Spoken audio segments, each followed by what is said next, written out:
ऐसे ही बलि ने देखा।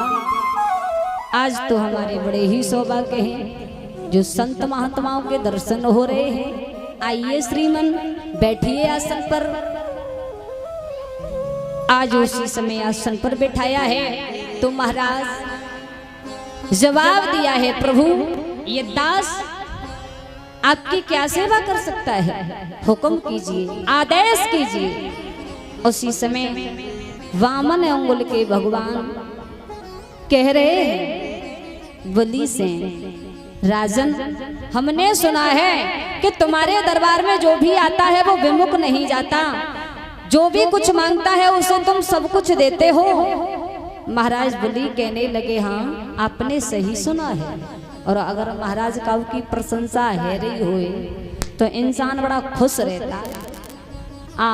बड़ी प्रशंसा हो रही है, हमारी बड़ी भलाई हो रही। लेकिन ध्यान रखना, अपनी प्रशंसा और अपनी भलाई कभी अपने कानों से मत सुनना। जितनी सुनने के लिए मिले तो बुराई सुनने के लिए मिले, और जो भी बुराई करे, जो भी पीठ पीछे गाली दे, उसका एक घी का दीपक जला करके धन्यवाद देना कि हे प्रभु मैं इतना तो हूँ कि वो मेरे मुंह पर मुझे गालियां नहीं दे रहा है। बोलिए सतगुरुदेव भगवान की। लेकिन गाली सुनकर के, बुराई सुनकर के इंसान को क्रोध आ जाता है। क्रोध नहीं, खुश होना चाहिए कि मेरे कोई पाप हैं जो दूर हो रहे हैं इसकी मुख के द्वारा। राजा बलि फूले नहीं समा रहे, कहने लगे अपने सही सुना, आप भी कुछ मांग लो। उसी समय कहने लगे हैं, भगवान बोले हैं,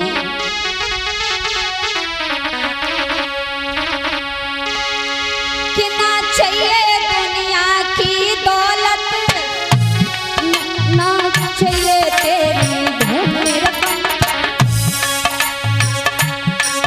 ना चाहिए दुनिया की दौलत, ना चाहिए तेरी धन रकम।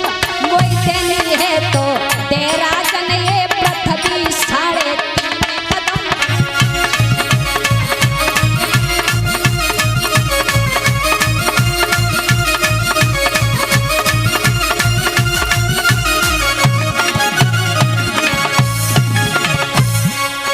जवाब दिया है, हमें और कुछ नहीं चाहिए, हमें केवल पृथ्वी दे दो। पृथ्वी, वो भी 3.5 कदम। बलि कहने लगे, क्यों शर्मिंदा कर रहे हो हैं? मैं इतना बड़ा राजा हूँ, चक्रवर्ती सम्राट राजा हूँ, और आपने तुच्छ सा दान मांगा, मुझे शर्मिंदा कर दिया, कुछ और मांग लो। भगवान कहने लगे, तुम्हें क्या पता कि क्या होने वाला है आगे।